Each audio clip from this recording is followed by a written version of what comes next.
கண்ணியத்துக்குரிய எல்லாம் வல்ல அல்லாஹ்வின் நல்லடியார்களே, அல்லாஹ்வுடைய பேரருளால் புனிதமிக்க மாதத்தில் ஒன்றான ரமலானுடைய மாதத்தை நாம் எல்லாம் அடைந்து இந்த மாதத்துடைய நோன்புகளை, நமக்கு கடமையாக்கப்பட்ட நோன்புகளை நாம் எல்லாம் அதை கடைபிடித்து கொண்டு தற்போது இருக்கின்றோம். அல்லாஹ் ரப்புல் ஆலமீன் இதன் மூலமாக நமக்கு நாளை மறுமையில் ஒரு மகத்தான ஒரு வெற்றியை தருவான் என்கின்ற நம்பிக்கையோடு அல்லாஹ்வுக்கு நாம் செய்ய வேண்டிய கடமைகளை எல்லாம் செய்து கொண்டிருக்கக்கூடிய மக்களாக வல்ல இறைவன் நம்மை ஆக்கியிருக்கின்றார். இவ்வாறு அல்லாஹ்வுடைய மார்க்கத்தை கடைபிடித்து அல்லாஹ்வுடைய மார்க்கத்தில் சொல்லப்பட்ட கடமைகளை நிறைவேற்ற வேண்டும் என்கின்ற ஆசையோடு ஆர்வத்தோடு பயணிக்கக்கூடிய முஸ்லிம்களாக இருக்கக்கூடிய நாம் ஒவ்வொருவரும் அறிந்து கொள்ள வேண்டும், அல்லாஹ் ரப்புல் ஆலமீன் இந்த உலகத்தில் அவனுடைய மார்க்கத்தை ஏற்றுக்கொண்ட ஒவ்வொரு மனிதர்களும் இஸ்லாத்தை முழுமையாக அறிந்து கொண்டு அதை முழுமையாக கடைபிடிக்க வேண்டும் என்று நம்மை படைத்த இறைவன் விரும்பக்கூடியதை நம்மால் பார்க்க முடிகின்றது. இஸ்லாத்தை ஏற்றுக்கொண்டோம் என்று இந்த உலகத்தில் சொல்லிக்கொண்டு இஸ்லாத்தில் சொல்லப்பட்ட கடமைகளை முழுமையாக கடைபிடிக்காமல் அரைகுறையாக இந்த துனியாவிலே வாழ்வது நம்மை படைத்து பரிபாலிக்கக்கூடிய அல்லாஹ்வும் அதை விரும்பவில்லை. எப்படி நாம் சொல்கின்றோம் என்று சொன்னால், 2வது அத்தியாயம் 208வது வசனத்திலே அல்லாஹ் ரப்புல் ஆலமீன் சொல்கின்றான், யா அய்யுஹல்லதீன ஆமனு, ஈமான் கொண்டவர்களே. இந்த முதல் வார்த்தையை தான் இஸ்லாமியர்களாக அல்லாஹ்வுடைய மார்க்கத்தை ஏற்றுக்கொண்ட முஸ்லீம்களாக இருக்கக்கூடிய நாம் ஒவ்வொருவரும் இந்த முதல் வார்த்தையை தான் மிக மிக கவனிக்கக்கூடிய அவசியம் நமக்கு இருக்கின்றது. எதற்காக என்று சொன்னால், அல்லாஹ் ரப்புல் ஆலமீன் திருமறை குர்ஆனை பொறுத்தவரை உபதேசங்களை சொல்லும் பொழுது, மார்க்க சட்டங்களை சொல்லும் பொழுது ஒட்டுமொத்த மனிதர்களை சேர்த்தும் அல்லது குறிப்பிட்ட ஒரு சமுதாயத்தை நோக்கியும் அல்லாஹ் ரப்புல் ஆலமீன் அந்த உபதேசங்களை சொல்லக்கூடியதை நம்மால் பார்க்க முடிகின்றது. யா அய்யுஹன்னாஸ் என்று சொல்லியிருந்தால் அல்லாஹ் ரப்புல் ஆலமீன் சொல்லக்கூடிய அந்த உபதேசம் என்பது அவன் படைத்த உலக மக்கள் அனைவருக்கும் சேர்த்து சொல்லக்கூடிய உபதேசம், எல்லா மக்களையும் சேர்த்து சொல்லக்கூடிய ஒரு வார்த்தை தான் யா அய்யுஹன்னாஸ். ஆனால் இந்த 2வது அத்தியாயம் 208வது வசனத்திலே அல்லாஹ் ரப்புல் ஆலமீன் யா அய்யுஹல்லதீன ஆமனு என்று சொல்கின்றான். ஈமான் கொண்டவர்கள் என்று பொருள். குறிப்பிட்ட ஈமான் கொண்டவர்களை பார்த்து அல்லாஹ் ரப்புல் ஆலமீன் அந்த வசனத்தில் வரக்கூடிய உபதேசத்தையும் அழைப்பையும் விடக்கூடியதை நம்மால் பார்க்க முடிகின்றது.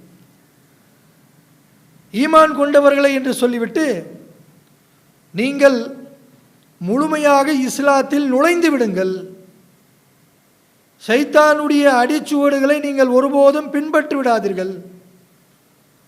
அப்ப இந்த உபதேசம் அழைப்பை இஸ்லாத்தை ஏற்றுக்கொண்ட முஸ்லிம்களாக இருக்கக்கூடிய நாம் ஒவ்வொருவரும் சிந்திக்க கடமைப்பட்டிருக்கிறோம். திருமறை குர்ஆன் நமக்கு ஏராளமான உபதேசம் செய்கின்றது, ஏராளமான அறிவுரைகளை நமக்கு அல்லாஹ் ரப்புல் ஆலமீன் வழங்கியிருக்கின்றான். அப்படி வழங்கக்கூடிய ஏக இறைவனாகிய அல்லாஹ் ரப்புல் ஆலமீன் இந்த வசனத்தில் உலகத்தில் ஒரு மனிதன், இஸ்லாத்தை ஏற்றுக்கொண்ட ஒரு மனிதன் எதை நோக்கி தன்னுடைய வாழ்க்கை பயணத்தை மேற்கொள்ள வேண்டும், எதை நோக்கி அவன் தன்னுடைய வாழ்க்கை அமைத்துக் கொள்ள வேண்டும் என்று இந்த ஒரு உபதேசத்தின் மூலமாக மிக அழகாக அல்லாஹ் ரப்புல் ஆலமீன் நமக்கு தெளிவுபடுத்தி இருக்கின்றான். அப்போ இந்த வசனத்தை படிக்கக்கூடியவர்கள், மேலோட்டமாக இதை பார்க்கக்கூடியவர்கள் இந்த வசனத்திலே முரண் இருப்பதாக நினைத்துக் கொள்வார்கள். எப்படி? அப்போ ஈமான் கொண்டவர்கள் என்று அல்லாஹ்வே சொல்லிவிட்டு, அப்போ எதற்கு முழுமையாக இஸ்லாத்தில் நுழைந்து விடு என்று சொல்றான்? லா இலாஹ இல்லல்லாஹ் என்று சொல்லிவிட்டாலே, முஹம்மது ரசூலுல்லாவை ஏற்றுக்கொண்டாலே நாம் ஈமான் கொண்டவர்கள் தானே, இஸ்லாத்தை அடைந்து விட்டோம் என்று தானே பொருள். அல்லாஹ்வே அப்படி தானே சொல்கிறான். ஈமான் கொண்டவர்கள் என்று நமக்கு டிக்ளேர் பண்ணுறான்ல. அப்படி சொல்லிவிட்டு முழுமையாக இஸ்லாத்தில் நுழைந்து விடுங்கள் என்று சொன்னால், அப்போ யாருக்கு எதற்காக அல்லாஹ் இப்படி சொல்கிறான் அப்படின்ற ஒரு சிறிய குழப்பம் வரும். உண்மையிலே இப்படி ஒரு குழப்பம் இருக்கக்கூடியவர்கள், இந்த வசனத்தை புரிந்து கொள்ளாதவர்கள் அறிந்து கொள்ள வேண்டும். அது என்னவென்று சொன்னால், முழுமையாக இஸ்லாத்தில் நுழைந்து விடுங்கள் என்று அல்லாஹ் விடுக்கக்கூடிய அந்த அழைப்பு என்பது இந்த உலகத்தில் வாழக்கூடிய ஒட்டுமொத்த இஸ்லாமியர்கள் இஸ்லாத்தை ஏற்றுக்கொண்டு, யாரெல்லாம் உலகத்திற்காக மட்டுமே இஸ்லாத்தை ஏற்றுக்கொண்டு லா இலாஹ இல்லல்லாஹ் வணக்கத்துக்குரியவன் அல்லாஹ்வை தவிர வேறு யாரும் இல்லை, வ அஷ்ஹது அன்ன முஹம்மதன் அப்துஹு வ ரசூலுஹு, இந்த முஹம்மது நபி அல்லாஹ்வுடைய தூதரும் அடிமையும் ஆவார் என்கின்ற இந்த நிலை ஏற்றுக்கொண்டு, அதற்கு பிறகு தன்னுடைய வாழ்நாளிலே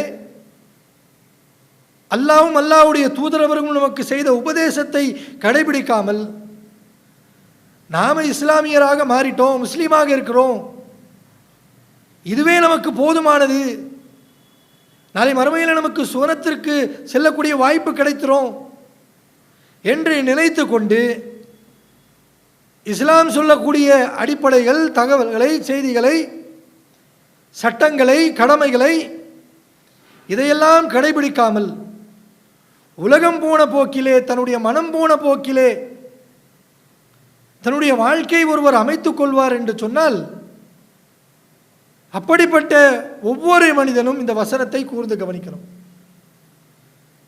இன்றைக்கு பெரும்பான்மையான மக்கள் உலகத்திலே இப்படிதான் வாழ்ந்து கொண்டிருக்கிறாங்க. ஒரு முஸ்லீமை அழைத்து உங்களுடைய பெயர் என்னவென்று கேட்டால் அப்துல்லா என்று சொல்வார். அல்லாஹ்வுடைய அடிமை. அப்துல்லா என்று சொல்லக்கூடிய அவர் அல்லாஹ்வுக்கு அடிமையாக இருக்கிறாரா? அல்லாஹ்வுடைய மார்க்கத்தை முழுமையாக கடைபிடிக்கிறாரா? அல்லாஹ்வுக்காக இந்த உலகத்தில் ஏதேனும் ஒரு தியாகம் செய்திருக்கிறார்களா? அல்லாஹ்வுக்காக இந்த உலகத்தில் தன்னுடைய வாழ்க்கையை ஏதாச்சும் ஒரு அர்ப்பணிப்பு நிகழ்த்தி இருக்கிறார்களா? இந்த மார்க்கத்திற்காக, அல்லாஹ்வுக்காக எதை அவர் செய்தார், என்ன தியாகம் செய்தார் என்று அவரிடத்தில் கேட்டால், இப்படி கேட்கக்கூடிய பெரும்பான்மையான முஸ்லீம்கள் மத்தியில் பதில் இல்லாமல் போய்விடக்கூடிய நிலையை நம்ம பார்க்குறோம். வெறும் பெயர் அளவிற்கு இந்த உலகத்தில் முஸ்லீமாக வாழக்கூடிய மக்களை தான் இன்றைக்கு அதிகமாக பார்க்க முடிகின்றது. அப்போ அல்லாஹ் இப்படி ஒரு வாழ்க்கை வாழக்கூடிய மனிதர்களை விரும்பவில்லை. அல்லாஹ் அதற்கு தான் சொல்கிறான், ஈமான் கொண்டியாப்பா, இஸ்லாத்தை நீ ஏற்றுக்கொண்ட, ஈமான் கொண்டாய், இஸ்லாத்தில் லா இலாஹ இல்லல்லாஹ்வை மட்டுமே நீ ஏற்றுக்கொண்டு உன்னுடைய வாழ்க்கை அதோடு நிறுத்தி விடாத. லா இலாஹ இல்லல்லாஹ் ஏற்றுக்கொண்டியா? ஏற்றுக்கொண்டாய் என்று சொன்னால் முழுமையாக இஸ்லாத்தில் நுழைந்து விடு. இஸ்லாத்தில் நுழைந்து நீ ஒரு உண்மையான மோமினாக இந்த உலகத்தில் வாழ்ந்து மரணிக்க வேண்டும் என்பதுதான் இந்த வசனம் நமக்கு சொல்லக்கூடிய பொருள். அப்படிப்பட்ட ஒரு வாழ்க்கை இந்த உலகத்தில் ஒவ்வொரு முஸ்லீமும் வாழ வேண்டும். அப்போ முழுமையாக இஸ்லாத்தில் நாம் நுழைய வேண்டும். அல்லாஹ் விரும்பக்கூடிய அந்த முஸ்லீம்களாக நாம் இந்த உலகத்தில் வாழ்ந்து மரணிக்க வேண்டும் என்று சொன்ன, அப்போ நாம் என்ன செய்யணும்? திருமறை குர்ஆன் சொல்லக்கூடிய ஒவ்வொரு பாடத்தையும் நாம் அதை நன்கு அறிந்து கொள்ள வேண்டும். அறிந்து கொண்டு அதன்படி நம்முடைய வாழ்க்கை செயல்களை நாம் அமைத்துக் கொள்ள வேண்டும். எப்படி நபிகள் நாயகம் ஸல்லல்லாஹு அலைஹி வஸல்லம் அவர்கள் இந்த துனியாவில் வாழும் பொழுது அல்லாஹ்வுடைய மார்க்கம் எப்படி ஒரு மனிதனை வாழச் சொல்கின்றதோ அதன்படி தன்னுடைய வாழ்க்கையை முழுமையாக அமைத்து கொண்டு திருமறை குர்ஆன் சொல்லக்கூடிய வாழ்க்கையை முழுமையாக இந்த உலகத்தில் வாழ்ந்து எப்படி அல்லாஹ்வுடைய தூதர் அவர்கள் முழுமைப்படுத்தி மரணித்தார்களோ அதை பார்த்த நபி தோழர்கள் தோழியர்கள் எல்லாம் எப்படி இதே போன்று நாமும் இந்த உலகத்தில் வாழ்ந்து மரணிக்க வேண்டும், நன்மை பெற வேண்டும், இந்த நன்மைகளோடு நாளை மறுமையில் நாம் சூனத்திற்கு செல்ல வேண்டும் என்கின்ற ஆசையோடு ஆர்வத்தோடு இந்த உலகத்தில் வாழ்ந்து தன்னுடைய வாழ்க்கையை முடித்தார்களோ அப்படிப்பட்ட ஒரு நிலை உலகத்தில் வாழக்கூடிய ஒவ்வொரு இஸ்லாமியர்களுக்கும் தன்னுடைய வாழ்க்கை நெறியாக அமைத்துக் கொள்ள வேண்டும். அல்லாஹ்வுடைய மார்க்கத்தை லா இலாஹ இல்லல்லாஹ்வை நாம் ஏற்றுக்கொண்டோம் என்று சொன்னால் அல்லாஹ்வின் பாதையிலே நம்முடைய வாழ்க்கையை பயணிக்கக்கூடியவர்களாக இருக்கணும். யோசிச்சு பாருங்களேன், அல்லாஹ் ரப்புல் ஆலமீன் ஒவ்வொரு முஸ்லீமுக்கும் கடமை என்ற சில செயல்களை நமக்கு வழங்கியிருக்கின்றான். லா இலாஹ இல்லல்லாஹ் ஏற்றுக்கொண்ட ஒவ்வொரு மனிதனும் ஏற்றுக்கொண்ட அந்த அடுத்த நொடியிலிருந்து மரணிக்கக்கூடிய அந்த நொடி வரை நேரம் நிர்ணயிக்கப்பட்ட அந்த நேரத்தில் ஒவ்வொரு நாளும் ஐவேளை அல்லாஹ்வுக்காக நமக்கு கடமையாக்கப்பட்ட அந்த தொழுகையை நிறைவேற்ற வேண்டும். உலகத்தில் வாழக்கூடிய எல்லா முஸ்லிம்களும் ஐவேளை தொழுகையை நிறைவேற்றக்கூடியவர்களாக இருக்கின்றோமா? யோசிச்சு பாருங்களேன். வருடத்தில் ஒரு முறை ரமலானுடைய மாதத்திலே அந்த ஒரு மாதம் அல்லாஹ்வுக்காக நோன்பு வைக்க வேண்டும். இது ஒரு இபாதத்து. இது நமக்கு கொடுக்கப்பட்ட கடமை. இந்த கடமையை முறையாக சரியான முறையில் கடைபிடிக்கக்கூடிய முஸ்லிம்கள் நம்மிலே எத்தனை பேர் சொல்ல முடியுமா? ஜகாத் என்கின்ற கடமை, ஹஜ் என்கின்ற கடமை, இத்தகைய கடமைகளை எல்லாம் முழுமையாக தன்னுடைய வாழ்நாளிலே கடைபிடித்துக் கொண்டிருக்கின்றோம் என்று சொல்லக்கூடிய மக்கள் உலகத்திலே பெரும்பான்மையான மக்களா அல்லது விரல் விட்டு எண்ணக்கூடிய அளவிற்கு இருக்கிறார்களா என்று பார்த்தால் நிச்சயமாக விரல் விட்டு எண்ணக்கூடிய அளவிற்கு தான் இந்த கடமைகளை ஓரளவுக்கு சரியாக செய்யக்கூடிய மக்களை உலகம் முழுவதும் பார்க்க முடிகின்றது. அப்ப பெரும்பான்மையான கூட்டம் எதை நோக்கி சென்று கொண்டிருக்கின்றது? வெறுமனே என்னுடைய தாய் முஸ்லீமாக இருந்தார்கள், என்னுடைய தந்தை முஸ்லீமாக இருந்தார், அவர்களுக்கு பிறந்த நான் முஸ்லீமாக இருக்கின்றேன் என்று அல்லாஹ்வை ஏற்றுக்கொண்டேன் என்று சொல்லிக்கொண்டு அதோடு தன்னுடைய வாழ்க்கை உலக வாழ்க்கையாக அமைத்துக் கொண்டு வாழக்கூடிய நிலையை நம்ம பார்க்கிறோம். அல்லாஹ்வுக்காக கடமையை நிறைவேற்றுவது, அல்லாஹ்வுக்காக தான தர்மங்களை செய்வது, அல்லாஹ்வுக்காக தன்னுடைய வாழ்வில் தியாகம் செய்வது, அர்ப்பணிப்பது, இது போன்ற செயல் சிந்தனைகள் இல்லாமல் தான் பெரும்பான்மையான கூட்டம் இஸ்லாமியர்கள் என்று சொல்லிக்கொண்டு தன்னுடைய வாழ்க்கை இந்த உலகத்தில் வாழக்கூடிய நிலையை நம்ம பார்க்கிறோம். அப்போ இப்படி ஒருவர் வாழ்ந்து மரணிப்பார் என்று சொன்னால் அல்லாஹ் சொல்லக்கூடிய முழுமையான இஸ்லாத்தில் நுழையக்கூடிய ஒரு மனிதனாக இருக்க முடியுமா? அப்போ இந்த உலகத்தில் நாம இந்த மார்க்கத்தை ஏற்றுக்கொண்டோம், வணக்கத்துக்குரியவன் அல்லாஹ்வை தவிர வேறு யாரும் இல்லை, இதை நாம் ஏற்றுக்கொண்டோம். முஹம்மது நபி ஸல்லல்லாஹு அலைஹி வஸல்லம் அவர்கள் அல்லாஹ்வுடைய தூதரும் அல்லாஹ்வுடைய அடிமை என்று ஏற்றுக்கொண்டோம். அல்லாஹ்வுடைய மார்க்கத்தை கடைபிடிக்கின்றோம், நபிகளாருடைய வாழ்க்கை வரலாற்றை பின்பற்றுகின்றோம் என்று சொன்னால் நம்முடைய வாழ்வில் கடமைகளை முறையாக செய்யக்கூடியவர்களாக இருக்க வேண்டும்.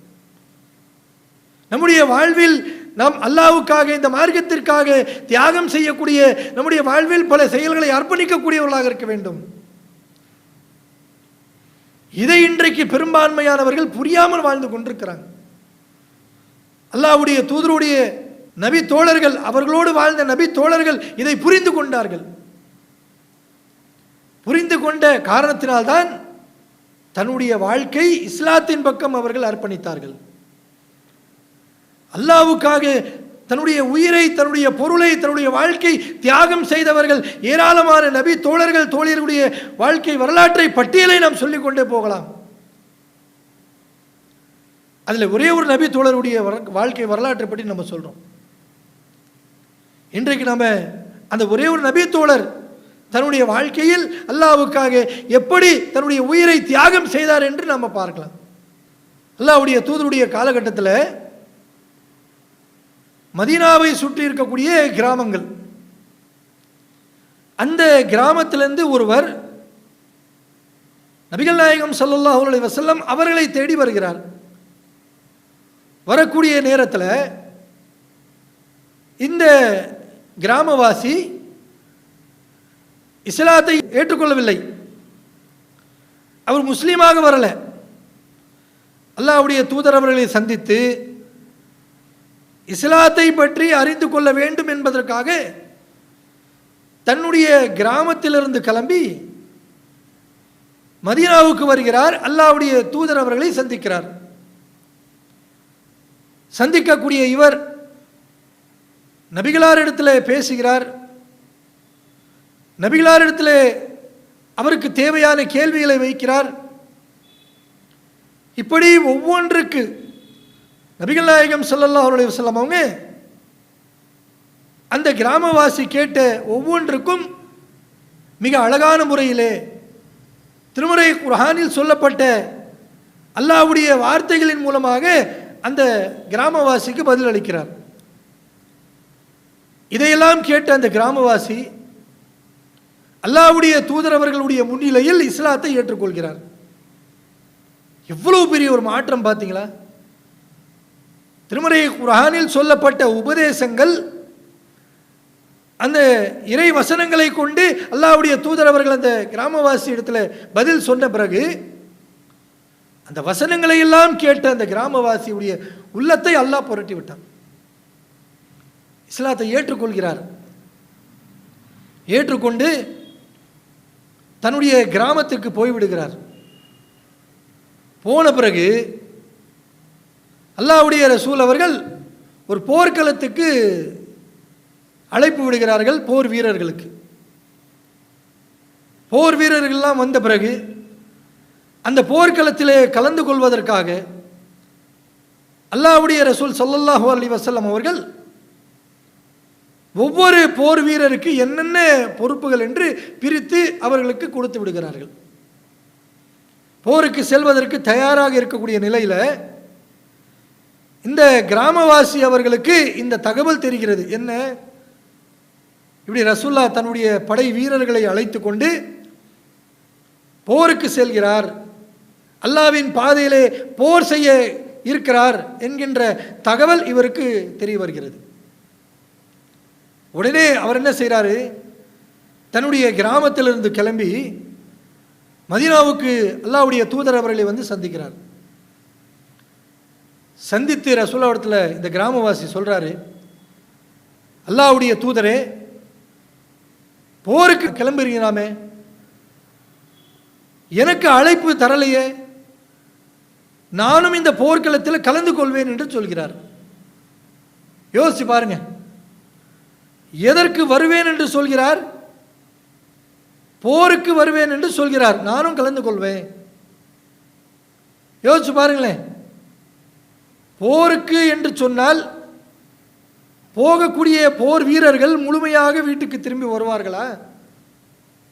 உயிரோடு வருவார்களா?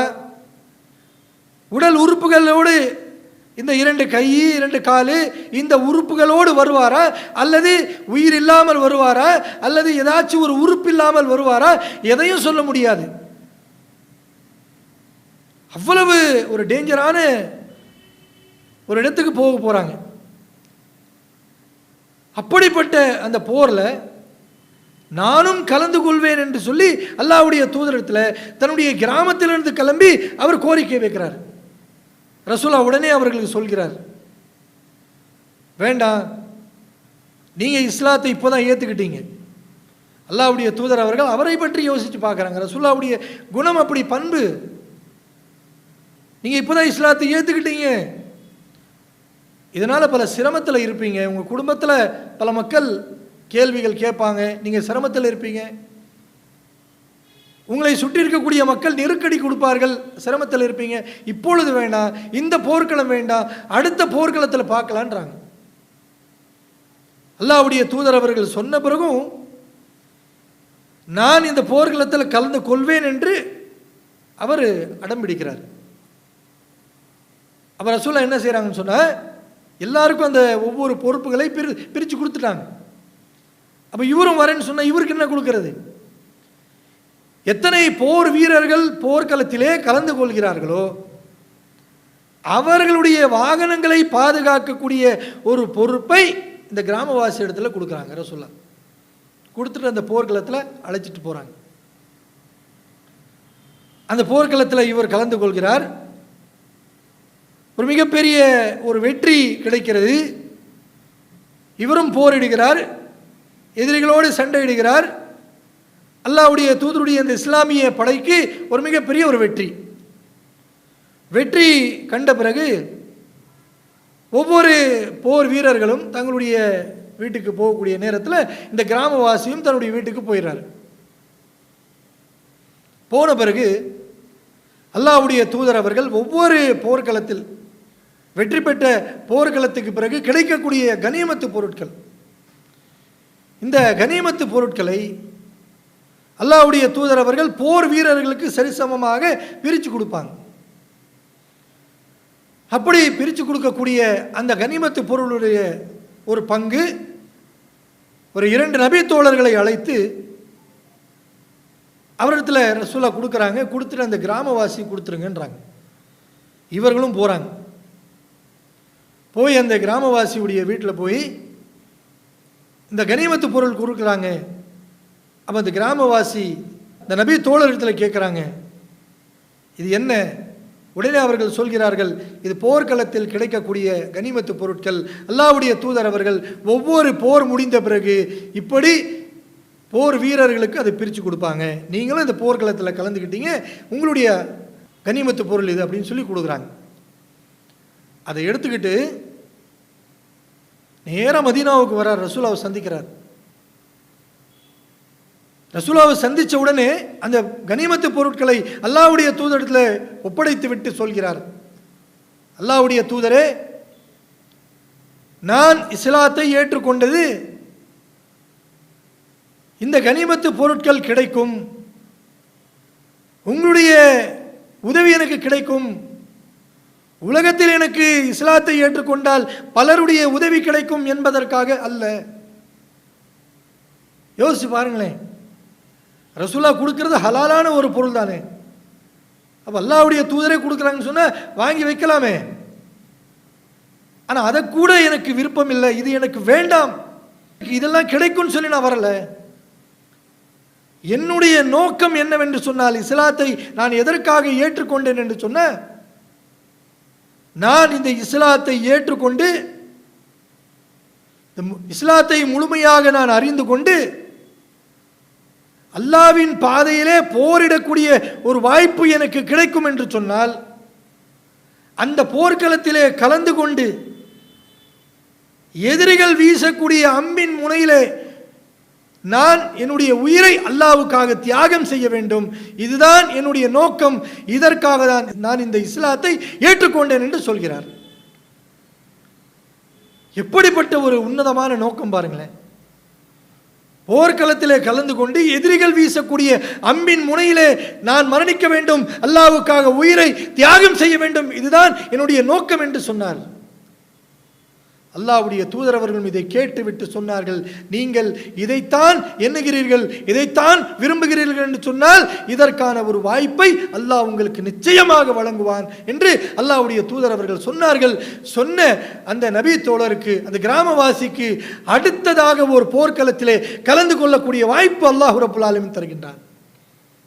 அந்த போர்க்களத்திலையும் இந்த கிராமவாசி கலந்து கொள்கிறார், எதிரிகளோடு சண்டையிடுகிறார். அந்த போரும் இஸ்லாமிய படைக்கு ஒரு மிகப்பெரிய ஒரு வெற்றி கிடைக்கின்றது. கிடைத்த பிறகு அனைத்து போர் வீரர்களும் அல்லாஹ்வுடைய தூதர் அவர்களும் மதீனாவுக்கு திரும்பி வருகிறார்கள். அப்படி திரும்பி வந்த பிறகு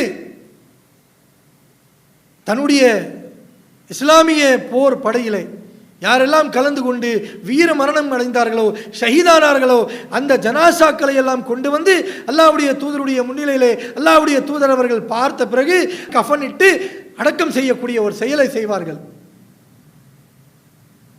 அந்த செயல் அந்த போர்க்களத்துக்கு பிறகு நடக்கின்றது. அல்லாஹ்வுடைய தூதர் அவர்கள் மரணித்த ஒவ்வொரு ஜனாசாக்களுடைய முகத்தை பார்த்து கொண்டிருக்கக்கூடிய நேரத்தில் தொண்டை குழாயிலே எதிரிகள் வீசிய அம்பு பாயப்பட்டு அல்லாஹ்வின் பாதையிலே தன்னுடைய உயிரை தியாகம் செய்திருக்கிறார். அந்த ஜனாசாவை ரசூலுல்லாஹ் முகத்தை பார்க்குறாங்க. பார்த்தவுடனே அல்லாஹ்வுடைய தூதர் அவர்கள் புரிந்து கொண்டார்கள் இவர்தான் அது என்று. அருகாமையில் பக்கத்தில் இருக்கக்கூடிய சஹாபாக்களிடத்தில் கேட்குறாங்க. அன்றைக்கு ஒரு நாள் கனிமத்து பொருட்களை கொண்டு வந்து கொடுத்து, இது எனக்கு விருப்பம் இல்லை, இதை நோக்கி நான் வரவில்லை, அல்லாஹ்வின் பாதையிலே எதிரிகள் வீசக்கூடிய அம்பின் முனையிலே நான் என்னுடைய உயிரை தியாகம் செய்ய வேண்டும் என்று சொன்னாரே, அவர்தானே இது? சஹாபாக்கள் சொல்றாங்க, ஆம் ரசூலல்லாஹ், அவரே தான். எப்படி அவர் நினைத்தாரோ அதே போன்று ஒரு மரணத்தை இன்றைக்கு அவர் சந்தித்திருக்கிறார். எப்படிப்பட்ட ஒரு வீர மரணம், எப்படிப்பட்ட ஒரு தியாகம், எதற்காக யோசிச்சு பார்க்கணும். அல்லாஹ்வுடைய மார்க்கத்தை ஏற்றுக்கொண்ட ஒவ்வொரு முஸ்லிம்களும் இந்த கிராமவாசியுடைய வாழ்க்கை வரலாற்றை, கடைசி கால இந்த மரணத்தை, அவருடைய தியாகத்தை நாம் யோசிச்சு பார்க்கணும். அல்லாஹ்வுக்காக ஒரு தியாகம், இப்படிப்பட்ட ஒரு தியாகம் செய்தார்கள் என்று சொன்னால், இது போன்ற ஒரு தியாகம் செய்யக்கூடிய மனப்பான்மை இன்றைக்கு நம்மிடத்தில் இருக்கின்றதா? அல்லாஹ்வுடைய தூதர் அவர்கள் 2 கரங்களை உயர்த்தி அல்லாஹ்விடத்தில் பிரார்த்தனை செய்தார்கள். அல்லாஹ்விடத்தில் சொன்னார்கள், யா அல்லாஹ், இதோ மரணித்திருக்கிறாரே இவர் இந்த உலகத்திற்காக இந்த இஸ்லாத்தை ஏற்றுக்கொள்ளவில்லை, நமக்காக இஸ்லாத்தை ஏற்றுக்கொள்ளவில்லை. அல்லாஹ் ரப்புல் ஆலமீன் உனக்காகவும் உன்னுடைய மார்க்கத்திற்காக இஸ்லாத்தை ஏற்றுக்கொண்டார். உன்னுடைய பாதையிலே உனக்காக போரிட்டு ஷஹீதாக வேண்டும் என்று இந்த இஸ்லாத்தை ஏற்றுக்கொண்டார். இன்றைக்கு போர்க்களத்திலே கலந்து கொண்டு உனக்காக இந்த உயிரை தியாகம் செய்திருக்கிறார். இவர் என்னை சார்ந்தவர், நான் இவரை சார்ந்தவர் என்று சொன்னார். அல்லாஹ்வுடைய தூதர் அவர்கள் இப்படி சொல்லக்கூடிய வாய்ப்பு அல்லாஹ்வுடைய மார்க்கத்தை ஏற்றுக்கொண்ட முஸ்லிம்களாக இருக்கக்கூடிய நம்மோடு எத்தனை பேர் இந்த சான்றை பெறக்கூடிய தகுதி பெற்றிருக்கிறோம்? நம்முடைய வாழ்க்கையில் இஸ்லாத்திற்காக என்ன தியாகம் செய்தோம், அர்ப்பணிப்புகள் செய்தோம், என்ன கடமைகளை நாம் நிறைவேற்றினோம், யோசிச்சு பார்த்தோமா? ஏதோ இந்த உலகத்தில் முஸ்லீமாக பிறந்து விட்டோம், நமக்கு ஒரு இஸ்லாமியருடைய பெயர் வைத்து விட்டார்கள், நாமும் இந்த உலகத்தில் 10ஓடு 11 முஸ்லீம்களாக வாழ்ந்து கொண்டிருக்கிறோம் என்கின்ற நிலை இந்த உலகத்தில் நமக்கு வந்துவிடக் கூடாது, நாம் அமைத்துக் கொள்ளக்கூடாது. சகோதரர்களே, அல்லாஹ் ரப்புல் ஆலமீன் எப்படி அந்த வசனத்தில் 2வது அத்தியாயம் 208வது வசனத்திலே நம்மை நோக்கி சொல்கின்றானோ, யா அய்யுஹல்லதீன ஆமனு, ஈமான் கொண்டவர்களை முழுமையாக இஸ்லாத்தில் நுழைந்து விடுங்கள் என்று சொல்கின்றானே, அப்படிப்பட்ட ஒரு நிலை நம்முடைய வாழ்க்கையில் நாம் ஏற்படுத்த வேண்டும். ஈமான் கொண்டு இருந்தாலும் முழுமையாக இஸ்லாத்தில் நுழைந்து இஸ்லாம் சொல்லக்கூடிய அந்த சட்டங்களை, கடமைகளை அனைத்தையும் நிறைவேற்றி, எப்படி அல்லாஹ்வுடைய தூதரவர்கள் இந்த உலகத்தில் வாழ்ந்து மரணித்தார்களோ, அவருடைய வாழ்க்கையை பார்த்து சஹாபாக்கள் எப்படி இந்த உலகத்தில் வாழ்ந்து மரணித்தார்களோ, தன்னுடைய உயிரை, பொருளை எல்லாம் தியாகம் செய்தார்களோ, அது போன்ற ஒரு தியாகமும் அர்ப்பணிப்பும் இந்த உலகத்தில் வாழக்கூடிய ஒவ்வொரு முஸ்லிமிடத்தில் இருக்க வேண்டும். அல்லாஹ்வுடைய தூதருடைய வாழ்க்கை நமக்கு முன்மாதிரி, சஹாபாக்கள், சஹாபிய பெண்மனுடைய வாழ்க்கை நமக்கு முன்மாதிரியாக இருக்கின்றது. சைத்தானுடைய அடிச்சுவடை நீ ஒருபோதும் பின்பற்றி விடாதீர்கள் என்று அல்லாஹ் நமக்கு உபதேசம் செய்கிறான். எந்த ஒரு நிலை வந்தாலும் நம்முடைய ஈமானை குறைக்கக்கூடிய அளவிற்கு நம்முடைய வாழ்வில் ஒரு செயல் நடக்கும் என்று சொன்னால், அந்த செயல் என்பது சைத்தானுடைய செயல் என்று அறிந்து கொண்டு அல்லாஹ்வுடைய உதவியை தேடி அல்லாஹ்வின் பாதையிலே எப்படி நபிகள் நாயகம் ஸல்லல்லாஹு அலைஹி வஸல்லம் அவர்கள் சென்றார்களோ, எப்படி சஹாபாக்கள் சென்றார்களோ, அதுபோன்று நம்முடைய வாழ்க்கை நாம் ஒவ்வொருவரும் அமைத்துக் கொள்ள வேண்டும் என்று உங்களிடத்தில் கோரிக்கையாக வைத்துக்கொண்டு, அல்லாஹ்விடத்தில் இதை பிரார்த்தனையாக வைத்துக்கொண்டு என்னுடைய இந்த உரையை முடித்துக் கொள்கிறேன். வாஹிர் தவானா அல்ஹம்துலில்லாஹி ரப்பில் ஆலமீன். அஸ்ஸலாமு அலைக்கும் வரஹ்மத்துல்லாஹி வபரகாத்துஹு.